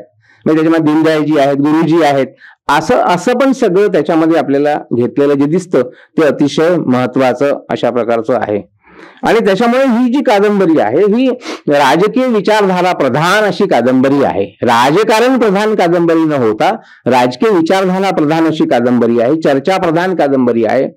पक्षीय राजकारण निरपेक्ष चिंतनशील विचार मंथन प्रधान अशी ती कादंबरी आहे. आणि याचं जे चिंतनाचं सूत्र आहे, आशाचं सूत्र आहे, ते आपल्याला दिसतं की समन्वयवादी, सुसंवादी, समावेशक आणि संतुलित आहे. आणि म्हणून मला असं वाटतं की मराठीतली एक उत्तम अशी प्रकारची वैचारिक साहित्य कृती आहे. जसं अनेक विचारवंतांनी म्हटलंय, सदानंद मोरे आहेत, आपले डॉक्टर दभे कुलकर्णी आहेत, त्यांच्या अध्यक्ष भाषणाचं सूत्रच होतं की महाराष्ट्र संस्कृतीची आद्यखून काय आहे, सुसंवाद आणि समन्वय आहे. तर मला असं वाटतं की ही या दृष्टिकोनातून या कादंबरीकडे आपण जर बघितलं, या कादंबरीमध्ये वैचारिक, मुळातच विषय वैचारिक असल्यामुळे त्याच्यामध्ये स्वाभाविकच आहे की एक प्रकारची रुक्षता येण्याचा संभव आहे, धोका आहे. पण तरी सुद्धा या कादंबरीमध्ये अनेक ठिकाणी विनोदाचा पण शिडकावा आपल्याला दिसतं. एका ठिकाणी एक पात्र म्हणतं की इतक्या दिवसात आपल्यातल्या कुणाला जमवता आलं नाही, नारायण मात्र पंचा नेसून साळसूतपणे सूत जमवणार असं दिसतंय. आणि सूत काढता काढता सूत जमवता येतं हे नव्हतं मला ठाऊक. किंवा एक वाक्य आहे, एक संवाद आहे की जो विवाह आंतरधर्मीय नाही, आंतरजातीय नाही, पक्षाचं काय करताना जमलेला नाही, पक्षाचं काम करताना जमलेलं नाही, दोन्हीकडच्या आईबाबाचा त्याला पाठिंबा आहे, तो नव्या पुरोगामी कल्पनांप्रमाणे निंदेच नाही का, अशा प्रकारची एक गमतीदार टीका सुद्धा त्या कादंबरीमध्ये केलेली आहे. म्हणजे ही जी आत्मचिकित्सा आहे कादंबरीमध्ये, हे जे आत्ममंथन आहे, आणि त्याच्यामुळे या कादंबरीचं मोल आपल्याला वाढताना दिसतं. यामध्ये आपल्याला दिसतं की लेखक मनाची 3 प्रतीकं मला दिसतात. की लेखक हा शेवटी स्प्लिट होतो त्या कादंबरीमध्ये वेगवेगळ्या पात्रांच्या रूपाने. कारण की लेखक म्हणजे मधु खानोलकर आहे असं आपल्याला म्हणता येणार नाही, तर गोखले, खानोलकर आणि सामंत ही जी 3 पात्र आहेत ती लेखकाच्या मनाची 3 रूपं आहेत आणि ती कादंबरीला संतुलित करतात असं आपल्याला जे दिसतं ते अतिशय महत्वाचं आहे. या कादंबरीचा जो एक महत्वाचा भाग आहे की याच्यामध्ये सुसंवाद आहे, एकांगी रचना नाहीये. आपण पाहतो अवतीभोवती, आजही आपण पाहिलं की विचारवंत कशा पद्धतीने एकांगी आणि अशा अतिरेकी पद्धतीने आणि सगळे विचार मांडताना आपल्याला दिसतात. तर इथे हे वैशिष्ट्य आहे की हा एकांगीपणा टाळलेला आहे आणि त्याच्यामुळे अनेक गोष्टी याच्यामध्ये आलेल्या आहेत की याच्यामध्ये एकांगीपणा टाळणाऱ्या गोष्टी दिसतात. एक एक कादंबरीतलं एक पात्र म्हणतं की या गोष्टींचा माझ्या मनाला कितीसा स्पर्श झालाय. म्हणजे समाजात चालणाऱ्या चळवळींच्या संदर्भात हा ज्ञानयज्ञ आहे, सोशल गॅदरिंग नाही. मला इथे येऊ दिले तरी इथल्या ज्ञानसत्रात जर सहभागी होता येत नसेल तर इथे राहणे हा अवमानच नाही का ज्ञानाचा. राजकीय काम वा तत्वचिंतन ह्या गोष्टी फावल्या वेळच्या समजून करणे हे पावित्र्य विडंबन आहे. मला वाटतं ही जी भूमिका आहे या लेखकाची ती अतिशय महत्वाची अशी भूमिका आहे. गोखलेच्या पत्रातला एक महत्वाचा भाग आहे. शेवट करताना ते असं म्हणतात, संयुक्त महाराष्ट्र चळवळीच्या संदर्भात निवेदक सांगतो की 1942 पासून आजवर वाटचाल चालू आहे. या वाटेत खाचखळगे होते, पण अजूनही चालवतोची वाट माळा हा सरेना अशी कधीही वाटले नाही. शरीरातली ताकद थोडी कमी झाली असली तरी मनाचा उत्साह कायमच आहे. आणि त्याच्यामुळे अशा प्रकारची एक सकारात्मकता सर्व कादंबरीमध्ये आपल्याला दिसते. ही कादंबरी एक व्यापक अशा प्रकारचा राजकारणाचा पट कवेत घेते. त्याच्यामध्ये स्वातंत्र्याचं आंदोलन आहे, भारताचं स्वातंत्र्य आणि फाळणी आहे, नंतर विनोबांची भूदान यात्रा आहे, संघबंदी विरोधी सत्याग्रह आहे, गोवा मुक्ती संग्राम आहे, साने गुरुजींच्या आत्महत्येची घटना आहे, भारत चीन युद्धाची घटना आहे, आंबेडकरांचं धम्मचक्र परिवर्तनाचं एक घटना आहे, संयुक्त महाराष्ट्राचं आंदोलन आहे, संयुक्त महाराष्ट्र समितीने लढवलेल्या निवडणुकीचा तो एक सगळा भाग आहे, नक्षलवादी चळवळ आहे, बांगलादेशचा मुक्ती संग्राम आहे, दलित साहित्याची चळवळ आहे आणि आणीबाणी विरोधी लढाई. अशा जवळपास एक 15-20 प्रमुख घटनांच्या व्यापक कॅनव्हासवर या कादंबरीची रचना झालेली आपल्याला दिसते. आणि म्हणून ह्याची जी वैचारिक भूमिका आहे ती भिन्नतेकडून आणि एकतेकडे जातानाही आपल्याला दिसते, भिन्नतेकडून समन्वयाकडे जाताना दिसते. कादंबरीचं जे आशयसूत्र आहे ते असं जातं, खानोलकर आणि जोशी एकमेकांच्या खूपच जवळ आले आहेत असं गोखले सामंतला एका पत्रामध्ये म्हणतो. विरोधी अशा प्रकारची भूमिका असलेली. आणि मग काही अशा घटना घडतात जसा स्वातंत्र्य लढा, गोवा मुक्ती संग्राम आणि कांजरकोट पाकिस्तानातल्या देण्याच्या विरोधातलं आंदोलन. या ठिकाणी सगळे लोक एकत्र येतात. म्हणजे विचारधारातले वेगवेगळ्या विचारधारातले लोक आहेत हे पण आपण लक्षात घेतलं पाहिजे. म्हणजे अलीकडच्या खोरे सरांनी जसा उल्लेख केला की अलीकडच्या द्वेष आणि अशा प्रकारच्या काळामध्ये समाज माध्यमांच्या आणि मीडियाच्या आणि एकमेकांविषयीचा द्वेष व्यक्त करण्याच्या काळामध्ये मध्ये कोणीतरी लेख पण लिहिला होता या संदर्भात की या काळामध्ये जर आपल्याला आदर्श म्हणून काही ठेवायचा असेल या सगळ्या विचार संघर्षामध्ये तर साता उत्तराची कहाणी हा त्याच्यामधला आदर्श आहे. तर त्याच्यामध्ये ते असं म्हणतात की मी व सामंत एकत्र तुरुंगात आहे, सोबत श्रीपतराव आहे. गोवा सत्याग्रहामध्ये जोशी, वैद्य, खानोलकर एकाच ठिकाणी आहेत. संयुक्त महाराष्ट्रामध्ये जोशी, वैद्य, खानोलकर तुरुंगात आहेत. कच्छच्या सत्याग्रहामध्ये जोशी व खानोलकर आहेत. मजा आहे की नाही? तर हे जे महत्वपूर्ण अशा प्रकारचं निरीक्षण आहे या कादंबरीतलं किंवा आशयसूत्राचा हा जो अंतप्रवाह आहे, मला असं वाटतं हा कादंबरीला वेगळं करतो, मोठं करतो आणि महत्वाचं आहे. आपण आपला समाजवादी खानोलकर मात्र जनसंघ बदलतो आहे असे मला गंभीरपणे सांगत असतो असं वैद्य रणदिवेच्या एका पत्रामध्ये म्हणतो. या सगळ्या याच्यामध्ये हिंदुत्ववादी विचारांचं पण वर्णन अनेक ठिकाणी केलंय. दिगंबर पाध्यांनी आणि या कादंबरीचं परीक्षण करताना असं म्हटलं आहे, काही दोष दाखवले आहेत, त्या कादंबरीच्या मर्यादा दाखवल्या आहेत. वेळ असला तर मी ते सांगतो. त्याच्यामध्ये त्यांनी म्हटलंय की त्याच्यामध्ये संघ विचारांच्या त्या जोशीला हास्यास्पद आणि बनवून सादर केलंय. पण मला तसं वाटलं नाही या कादंबरीच्या सगळ्या याच्यामध्ये. अनेक ठिकाणी म्हणजे कादंबरीचं 16वं प्रकरण, 22वं प्रकरण, 13वं प्रकरण, 25वं प्रकरण या सगळ्या याच्या, आता मी ते वाचत नाही सगळे उल्लेख, पण त्या सगळ्या त्या उल्लेखांमध्ये संघ विचारांचा जो गजानन जोशी आहे, हिंदुत्व विचारांचा किंवा एकात्म मानव दर्शन, एकात्म मानववादाचं पण त्याच्यामध्ये वर्णन आलंय. श्री गोळवलकर गुरुजींच्या पण विचारांचं वर्णन त्याच्यामध्ये विस्ताराने आलं आहे. म्हणजे खूप विस्तारण नाही पण महत्वाचं आलेलं आहे. त्याच्यामध्ये असं दिसतं आपल्याला की हे सगळं समजून घेताना लेखक दिसतो आणि हे सगळं त्याच्यामध्ये कवेत घेण्याचा प्रयत्न या लेखकांनी केलेला आहे. आणि मग ते जसं एका ठिकाणी वाक्य आलंय, संघाने जरी फाळणी टाळावी म्हणून सर्वस्वपणाला लावले का असं तो म्हणतो. संघ विचार आणि संघदृष्टी गुरुजींच्या विचारांच्या आधारे त्यांनी मांडलेली आहे. या सगळ्या कादंबरीमध्ये ही जी कादंबरी आहे या कादंबरीमध्ये आपल्याला जे 5 आशयसूत्र मला दिसतात, ती 5 आशयसूत्र अशी आहेत की महाराष्ट्राच्या व भारताच्या राजकारणातील विचारधारांची मांडणी लेखकाला करायची आहे. एक सूत्र ते आहे. दुसरं सूत्र आहे विचारधारानिष्ठ ध्येयवादी कार्यकर्त्यांच्या जीवनाची प्रत्यक्षात मांडणी, म्हणजे त्यांचं जीवन जगणं जे आहे ते पण मांडायचं आहे.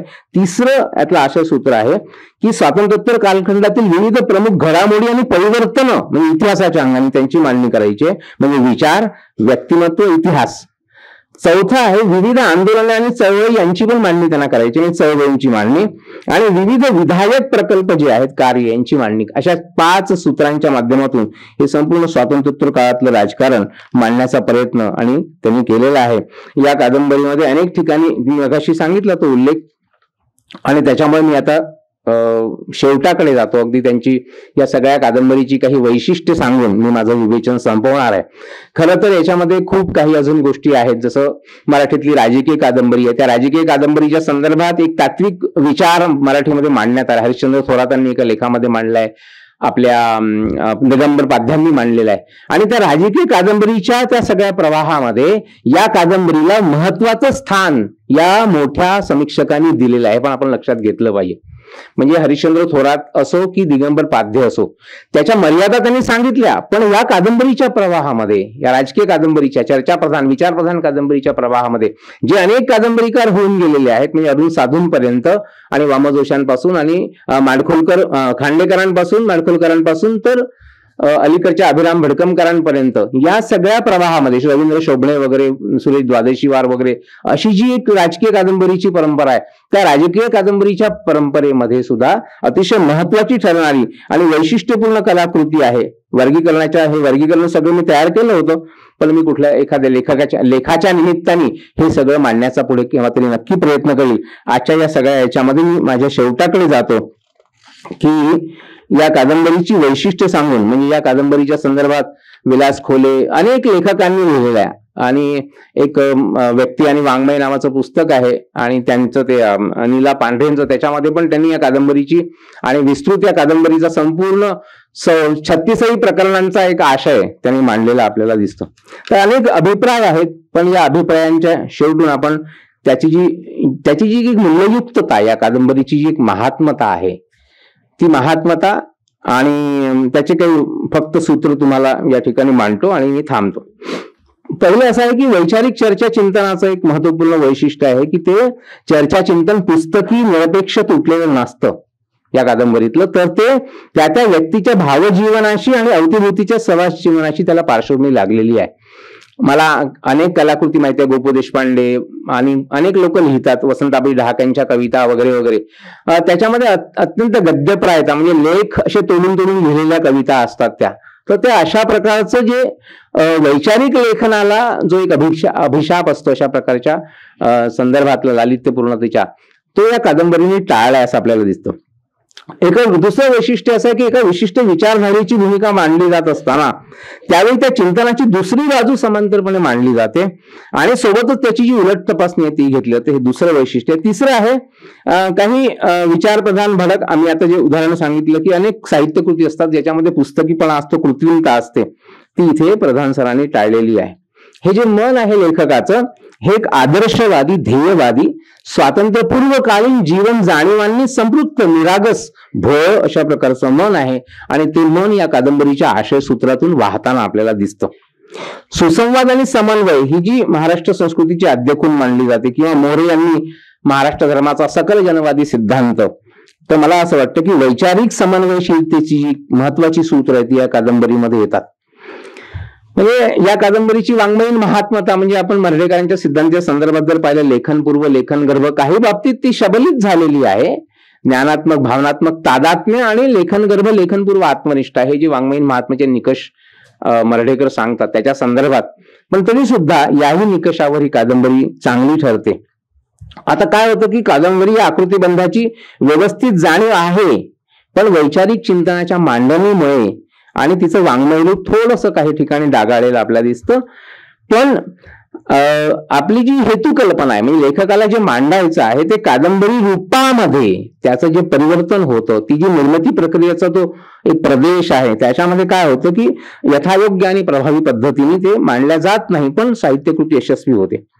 स्वातंत्र्योत्तर भारताच्या राजकीय चिंतनाचा समग्र अवकाश कवेत घेत अत्यंत संतुलित आणि सम्यक शब्दात आणि वाचनीयता कमी होऊ न देता वृक्षता टाळत ही कादंबरी जमिनीची बाजू आहे. या ठिकाणी आपल्याला प्रधान मास्तरांचं प्रबोधनवादी, संस्कारवादी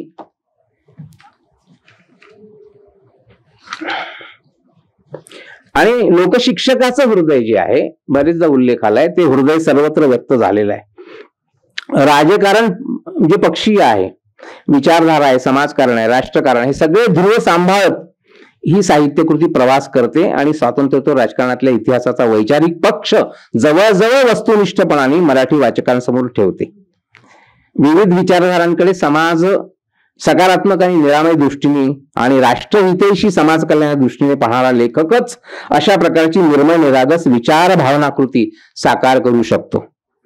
विचारधारांनाच व्यक्तिरेखांच्या रूपामध्ये साकार करण्याचा प्रयत्न ही कादंबरी करते, परंतु त्यात बऱ्याच ठिकाणी कलात्मक तटस्थता लेखकाला पाळता आलेली नाही, हे पण आपल्याला दिसतं. आणि काही विचारधारांच्या संदर्भात आणि थोडंसं एक हे झालेलं आहे,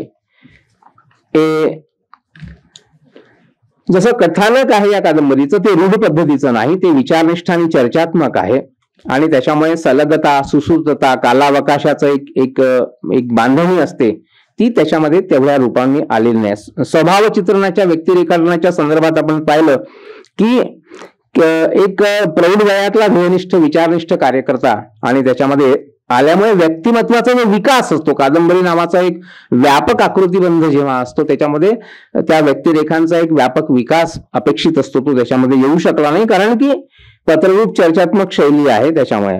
पण ही जी भाषा संवाद शैली आहे या कादंबरीची, ती अतिशय सुबोध आहे, आशय सन्मुख आहे, विषयनिष्ठ आहे, सौम्य, रुजू, हळुवार आणि व्यक्तिरेखा प्रधान अशा प्रकारची ही शैली आहे.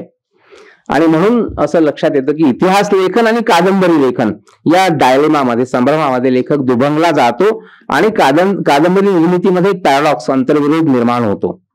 म्हणूनच हरिश्चंद्र थोरातांनी राजकीय कादंबरीमध्ये असं म्हटलंय की राजकारण व मराठी कादंबरी यांच्या संबंधातील उथळपणाचे कारण राजकारणाचे स्वरूप नसून कादंबरी या साहित्य प्रकाराच्या क्षमतांना ओळखता व त्या क्षमतांचे उपयोजन न करता आलेले लेखन हे आहे. काही प्रमाणामध्ये, म्हणजे कमी प्रमाणामध्ये याचा प्रत्यय साता उत्तराची कहाणीमध्ये आपल्याला येतो आणि या अंगाने कादंबरीचं अंतर्द्रव्य म्हणजे तिच्यातील जिवंत सामाजिकता, सामाजिक दस्तऐवज, हे जे कादंबरीचं मोठेपण आपण मांडतो, त्या अंगाने या कादंबरीमध्ये अतिशय वास्तव, जिवंतपणाने आणि प्रभावी पद्धतीने साकारलेलं आहे. या ठिकाणी एक कमी शब्दांमध्ये, कमी वेळामध्ये, तरी भरपूर वेळ झालाय, 25 मिनिटांच्या वर झालेले आहेत, या ठिकाणी माझे विचार आपण या ठिकाणी सगळ्यांनी शांतपणे ऐकून घेतले. मला ही संधी दिली त्याबद्दल सर्वांचे मनपूर्वक आभार मानतो आणि थांबतो. धन्यवाद.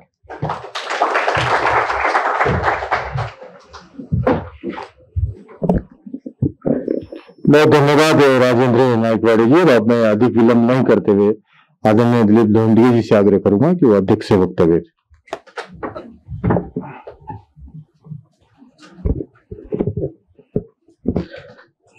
प्रधान यांचे वैचारिक लेखन या सत्रामध्ये ज्यांनी आपले विचार मांडले ते श्री तारुण खोरे आणि राजेंद्र नाईकवाडे यांचं मी मनपूर्वक अभिनंदन करतो. या सत्राची विभागणी 2 विषयांच्या मध्ये केलेली होती. एक, प्रधान सरांनी लिहिलेली चरित्रे, त्याच्याबद्दल खोरे सर बोलले, आणि साता उत्तराची कहाणीचं वाङ्मयीन महत्व या संबंधी राजेंद्र नाईकवाडे बोलले. चर्चा सत्राची नियोजित वेळ संपून 10 मिनिटे जास्त झालेली आहेत, पण अध्यक्ष म्हणून मलाही काहीतरी बोललंच पाहिजे, म्हणून मी पण थोडस बोलणार आहे.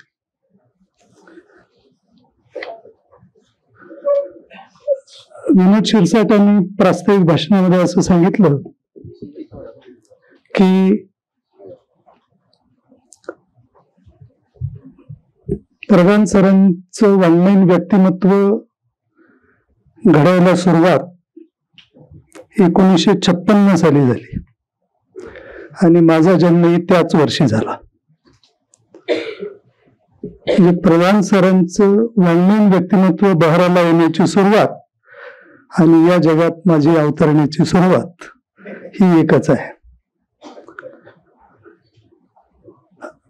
प्रधान सरांनी जी चरित्र लिहिली त्याच्यामध्ये ज्या पुस्तकांचा उल्लेख झाला ती पुस्तकं आपण थोडीशी लक्षात घेऊ. त्यांनी लोकमान्य टिळकांचं चरित्र लिहिलं, आगरकरांचा लेखसंग्रह संपादित केला, त्याला जी प्रस्तावना लिहिली त्याच्यामध्ये ही चरित्रात्मक मजकूर त्यांनी जाणीवपूर्वक लिहिला. महात्मा गांधीजींचं चरित्र लिहिलं ज्याचा उल्लेख अरुण खोडे यांनी केला. ते पूर्वी रॅपिड रीडर म्हणून ते अभ्यासक्रमाला लावलेलं होतं. आणि प्रधान सर आणि ए.के. भागवत, अच्युत केशव भागवत या दोघांनी मिळून अतिशय संक्षिप्त असं पण विचार परिप्लुत अशा प्रकारचं ते चरित्र त्यांनी लिहिलेलं होतं. त्यानंतर साने गुरुजींचं चरित्र लिहिलं आणि नंतर मग इतरही त्यांनी चरित्र लिहिली. त्यांच्या सगळ्या लेखनाचं सूत्र हे चरित्रात्मक आहे. त्याच्यामुळे चरित्र लेखक म्हणूनच गप्र प्रधान सरांची एक ओळख आपल्याला लेखक म्हणून होते. आणि त्यांनी स्वतःचं आत्मचरित्र लिहिलं, म्हणजे तिथेही चरित्र आहे. आता यामध्ये काही पुस्तकं त्यांनी इंग्रजीत लिहिली, काही पुस्तकं मराठीत लिहिली. स्वतःचं आत्मचरित्र प्रथम त्यांनी इंग्रजीत लिहिलं, पर्सूट ऑफ आयडियल्स. नंतर त्यांनी त्याचंच मराठीकरण केलं. स्वातंत्र्य संग्रामाचं महाभारत त्यांनी प्रथम इंग्रजीत लिहिलं आणि नंतर त्याचं मराठीकरण केलं. लोकमान्य टिळकांचं चरित्रही प्रथम इंग्रजीत लिहिलं, ते बृहद लिहिलं, त्याचंही त्यांनी मराठी स्वरूप नॅशनल बुक ट्रस्टसाठी करून दिलं. आता याच्यामध्ये आपल्याला असं लक्षात येईल की चरित्रात्मक लेखन करण्याची एक प्रवृत्ती ही प्रधान सरांची लेखन प्रवृत्ती आपल्याला दिसते. आता मी 7 उत्तराची कहाणी आणि 8 उत्तराची कहाणी या दोन्ही पुस्तकांच्या बद्दल पण नंतर बोलणार आहे. आणि त्याचं देखील अंतःसूत्र हे आपल्याला महाराष्ट्राच्या चरित्राशीच निगडीत करता येतं. आणखी एक वैशिष्ट्य आपल्याला प्रधान सरांचं सांगता येईल ते शैलीच्या दृष्टीनं की त्यांनी जो रूपबंध स्वीकारलेला आहे तो प्राधान्याने चर्चेचा, संवादाचा, आणि मग ती 2 व्यक्तींच्या मधला संवाद असो ती चर्चा होईल किंवा पत्राच्या रूपानं, पत्रोत्तराच्या रूपाने केलेला संवाद असो त्याला अधिष्ठान चर्चेच. म्हणजे संवाद प्राधान्याने चर्चात्मक आहेत आणि म्हणून ते पण त्यांच्या लेखनाचं एक वैशिष्ट्य आहे. आता ही जी चरित्र लिहिली त्याच्यामध्ये त्यांनी एका चरित्रात तर उल्लेख केलेलाच आहे केशवसुतांच्या ओळीचा, व्यर्थी अधिकची अर्थ वसे तो ज्यास दिसे त्या म्हणती पिसे. ही सगळी व्यक्तिमत्व कशी आहेत की जी इतरांना व्यर्थ वाटतात त्याच्यामध्ये त्यांना अर्थ दिसलेला आहे आणि म्हणून आपले आयुष्य सगळी त्यांनी पणाला लावलेली आहे. अशाच व्यक्तिमत्वानं त्यांनी निवडलेलं आहे. निवडलेलं म्हणण्यापेक्षा त्या व्यक्तिमत्वांचाच त्यांच्यावरती प्रभाव झालेला आहे आणि नुसता प्रभाव नाही, तो प्रभाव त्यांनी पूर्णतः पचवलेला आहे. म्हणजे आपल्या व्यक्तिमत्वाच्या जडणघडणीमध्ये ज्या थोर व्यक्तिमत्वांचा प्रभाव आपल्यावरती पडलेला आहे त्या थोर व्यक्तिमत्वांच्या बद्दल लिहावं, त्यांची चरित्र लिहावी हे त्यांनी मनाशी निश्चित करून ते लेखन केलेलं आहे. चरित्र लेखन ही फार अवघड गोष्ट असते, कारण ते वस्तुनिष्ठ असलं पाहिजे, तपशिलाच्या दृष्टीने निर्दोष असलं पाहिजे. ते तर त्यांनी पाळलेलंच आहे, पण त्याचबरोबर कधी बृहत लिहिताना भरपूर शब्दसंख्या आहे आणि संक्षिप्त लिहिताना शब्दसंख्येचं बंधन आहे. आता त्यांनी रॅपिड रीडर म्हणून महात्मा गांधीजींचं चरित्र दोघांनी मिळून लिहिलं. तिथे जाणीवपूर्वक रेस्ट्रिक्टेड व्होकॅब्युलरी, नियंत्रित शब्दसंग्रहाचा वापर करून लिहिले, कारण ते 11वी साठी लावलेलं होतं SSC आणि त्याच्यासाठी शब्दसंग्रह निश्चित केलेला होता. तेवढ्या शब्दसंग्रहाचा वापर करून ते चरित्र लिहायचं.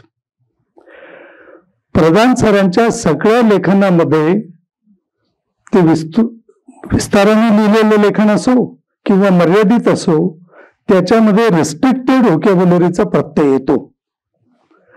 त्यांचे काही आवडीचे शब्द पण आहेत, ते पण आपल्याला सतत त्यांच्या लेखनामध्ये दिसतात. चरित्र लेखन करताना प्रधान सरांनी प्रचंड चिंतन त्या व्यक्तिमत्वांचं केलेलं असल्यामुळेच त्यांना त्या नियंत्रित शब्दसंग्रहाच्या द्वारा ती चरित्र लिहिता आलेली आहेत.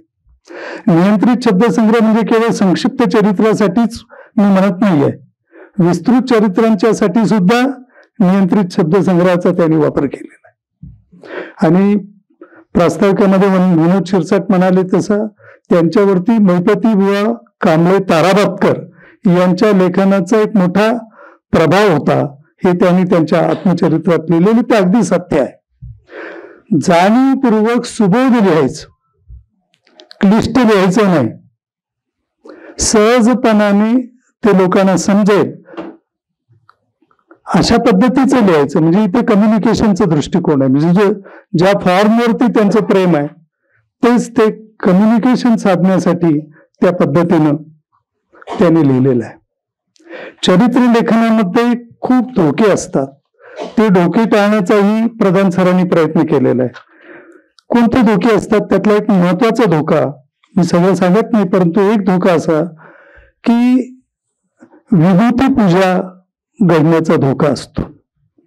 आणि भारतीय मनाची तर विभूती पूजक अशीच वृत्ती असते. परंतु प्रधान सरांनी आगरकरांच्या लेखसंग्रहाला जी प्रस्तावना लिहिली त्याच्यामध्ये त्यांनी म्हटलेलं आहे की भारतीय मनाची विभूती पूजक वृत्ती असून देखील त्यांचे जे विचार आहेत त्या विचारांचाच चिरकाल प्रभाव टिकून राहतो.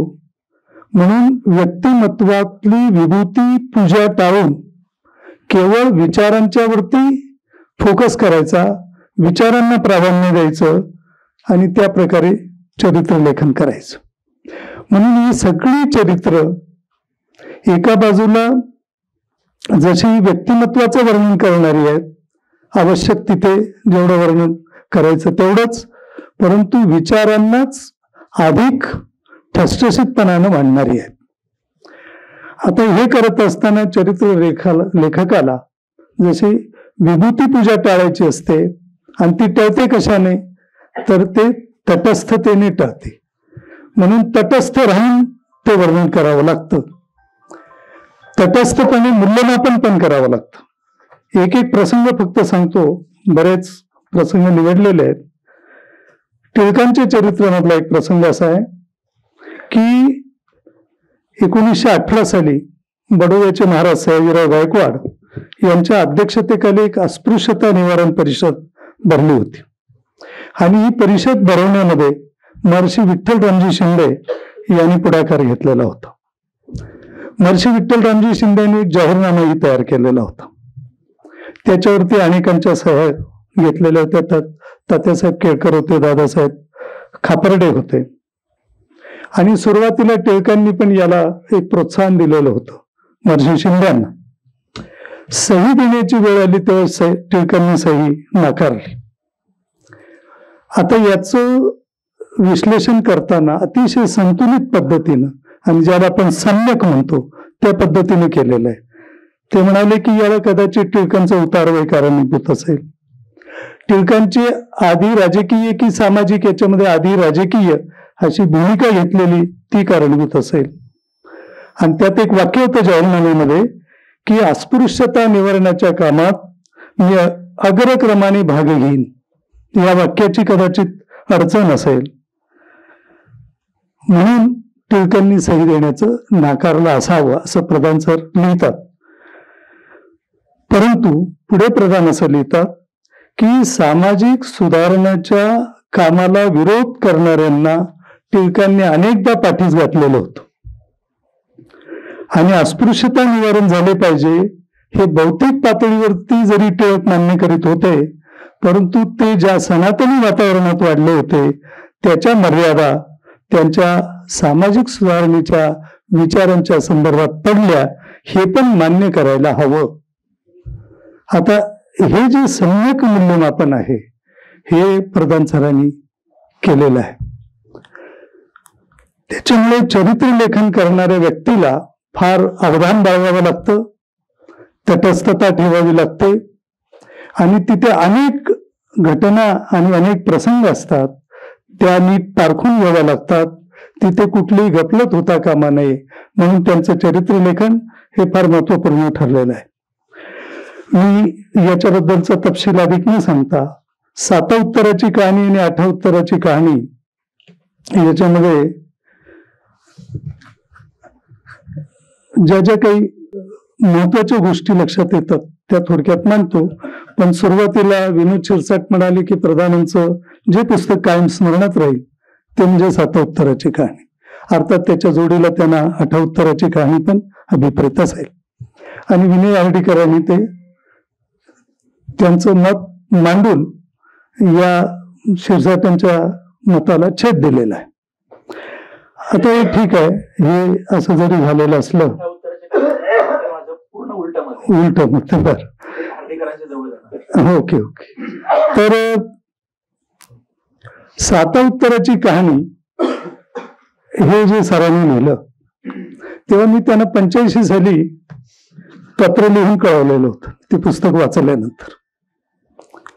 आणि 1997 साली आमच्या गावावरून ते दुसरीकडे जात होते आणि त्यांच्या स्मरणात होत, म्हणून त्यांनी माझी चौकशी केली. 12 वर्षात स्मरणशक्ती बघा की या गावच्या एका व्यक्तीचं पत्र आलेलं होतं या पुस्तकासंबंधी, तर आपण त्याला ओलांडून न जाता भेटून जावं. स्वातंत्र्याचा सुवर्ण महोत्सव होता आणि एक स्वातंत्र्य सैनिक अनपेक्षितपणे माझ्या दारात आला, त्याचा मला खूप एक आनंद झालेला होता. पुढे तो मी जाणीवपूर्वक सरांना पत्र लिहित असे, त्यांची उत्तर येत असे. हा वैयक्तिक भाग मी मुद्दाम एक आनंदाचा म्हणून सांगितलं. या 7 उत्तराच्या कहाणीची देखील जी मांडणी केलेली आहे ती त्यांच्या चरित्र लेखनाच्या शैलीशी सुसंगत आहे. त्यात प्राधान्याने चर्चा आहे, वेगवेगळ्या विचारसरणींच्या बद्दलची चर्चा त्यांनी वेगवेगळ्या पात्रांची निर्मिती करून घडवून आणलेली आहे. आणि हे सगळं वास्तव मांडत असताना त्याला एक फिक्शनल स्वरूप यावं म्हणून फिक्शनॅलिटी पण निर्माण करण्याचा त्यांनी प्रयत्न केलेला आहे. आणि ते करत असताना मी जे चरित्र लेखनाच्या संदर्भात म्हणालो तसंच जिथे जिथे जे वास्तव आहे ते वास्तव देखील ते मांडायला कचरलेले नाहीत. आता उदाहरणार्थ मी दोन्ही पुस्तकांचा एकत्रित विचार करतो म्हणून की शरद पवार हे मुख्यमंत्री झाले, वसंतदादा पाटलांचं सरकार पाडून झाले, त्याच्याबद्दल भरपूर वादविवाद.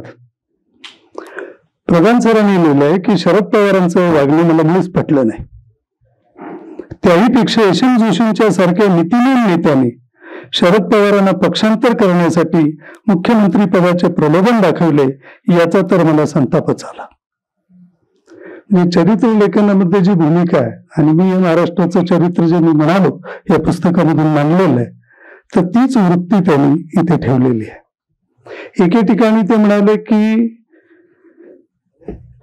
महाराष्ट्राची नीट घडण करून महाराष्ट्र देशातील अग्रणी राज्य होण्यासाठी यशवंतराव चव्हाण 10 वर्ष तरी महाराष्ट्राचे मुख्यमंत्री राहावयास हवे होते. संरक्षण मंत्री म्हणून केंद्रात ते गेले. ही अवलोकनं अत्यंत वास्तव आहेत. आणि हे करत असताना जिथे जिथे फिक्शनॅलिटी निर्माण करायची आहे त्या तर कितीतरी गोष्टी आहेत त्या लेखनामध्ये, ती वाक्याच्या वाक्य सांगता येतील. विशेषतः हे सगळे 7ही विचारसरणी जोपासणारे 7 जण त्यांच्या पत्नींच्या बद्दल लिहिलेलं आहे. तिथे त्यांना फिक्शनल मांडण्याचा अवसर मिळालेला आहे, तो त्यांनी तिथे मांडलेला आहे. एकमेकाची टिंगल वगैरे करायची तिथे अतिशय हलकं फुलकं असं वातावरण तयार केलेलं आहे. ह्या वातावरण निर्मितीकडे जर आपण दुर्लक्ष केलं तर मला वाटतं झाडाच्या नादात जंगलाचं भान विसरावं. तसं इथली फिक्शनॅलिटी विसरण्यासारखं होईल. आणि साता उत्तराच्या कहाणीमध्ये ते निर्माणच केलेलं आहे.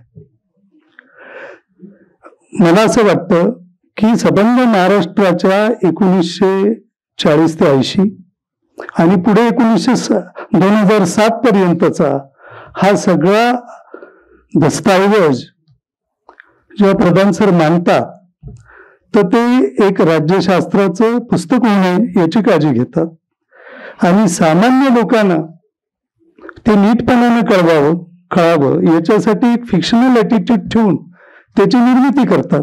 म्हणजे कादंबरी होते. पण कादंबरी हा आपण जर रूपबंधाच्या चौकटीत अडकवायचा प्रयत्न करणारा वाङ्मय प्रकार मानत असू तर अनेक कादंबऱ्यांनी पारंपरिक रूपबंध हे झुगारून दिलेले आहेत.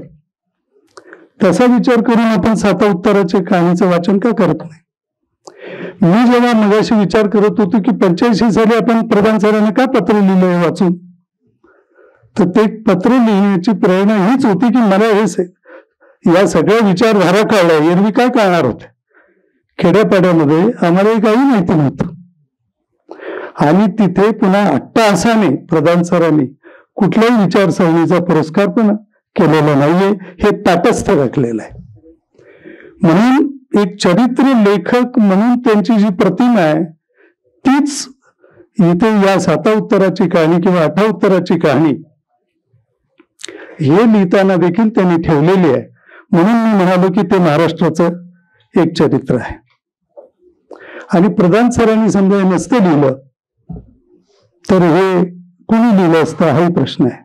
त्यांच्याच त्या पुस्तकात एक वाक्य आहे, लेनिनचं वाक्य त्यांनी दिलेलं आहे की everybody describes the society, no one tries to change it. अशा स्वरूपाचं आहे ते. शब्द इकडे तिकडे असते. हे मार्क्सच्या नावाने पण हे वाक्य, पण तिथे ते आलेलं आहे लेनिनच्या तुमचं वाक्य. तर हा मग पुढचा प्रश्न आहे. ती चर्चा झाली की ती जी जागा असेल ती कुणीतरी भरून काढली पाहिजे वगैरे वगैरे. आता ती येऊन इतकी वर्ष झाली तरी देखील आपण तर सततच म्हणतो की चांगली राजकीय कादंबरी काही लिहिली गेली नाही, राजकारणाची चर्चा करणारी कादंबरी लिहिली गेली नाही. एकेकाळी सत्य शिव सुंदर याची चर्चा करणारे वामन मल्हार जोशी वगैरे चर्चात्मक कादंबऱ्या लिहित होते. केतकरांच्या कादंबऱ्यांच्या मध्ये अशा प्रकारचं सगळं चर्चात्मक असं आपल्याला वैचारिक वातावरण दिसतं. आणि मग आपण साता उत्तराची कहाणी किंवा 8 उत्तराची कहाणी याला स्वीकारायला का हे करतो? म्हणजे कुठेतरी काही रिझर्वेशन आपले असतात, काहीतरी एक आपल्या आकांक्षा असतात आणि ते आपण याच्यावरती लादत असतो. मला वाटतं सूक्ष्मपणाने कितीतरी गोष्टी आहेत. म्हणजे उदाहरणार्थ खूप अभिजात अशा प्रकारची त्यांची रसिकता, त्यांचं वाचन, जागतिक वाङ्मयाचं वाचन, त्याचं देखील प्रतिबिंब वेगवेगळ्या याच्यामध्ये त्याने तिथे प्रकट केलेलं आहे. आता उदाहरणार्थ बघा, नारायण सामंतला लिहिलेल्या पत्रात श्रीनिवास गोखले या मित्राने लिहिले, हटातटाने पटा रंगवणी हे छटा तुला हरी भेटला नाही, पण एक हरीनीच तू जाळ्यास पकडले याबद्दल पुनश्च अभिनंदन. म्हणजे आता ते प्रेमाची वर्णन करताना हरिणी वगैरे शब्द वापरतात. अतिशय अभिजात पद्धतीचे शब्दप्रयोग ते करतात. मगाशी त्यांनी सूत कापता कापताचं एक वाक्य वापरलेलं होतं. संगमोत्सुक डोह माधवजी लिहानांच्या ह्याच्यात तो वापरला.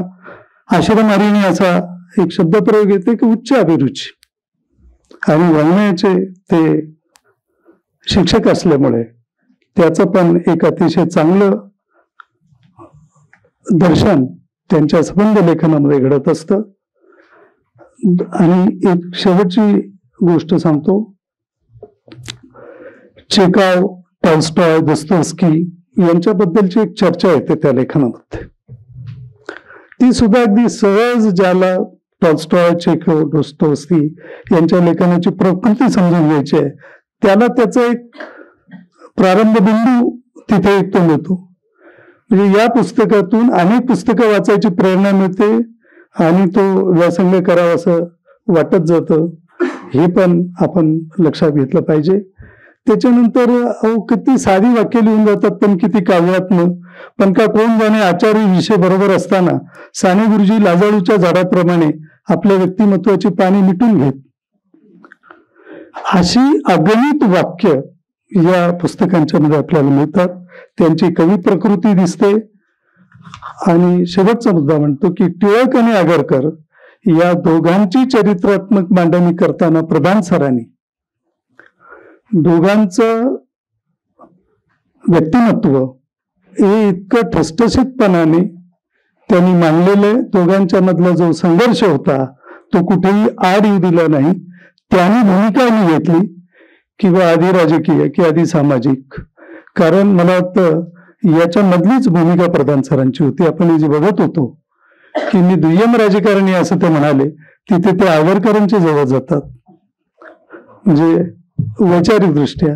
आणि दुसऱ्या बाजूला जिथे जिथे ते कठोरपणे त्यांना वागणं शक्य होतं तिथे तिथे वागले. तिथे ते टिळकांच्याकडे जातात.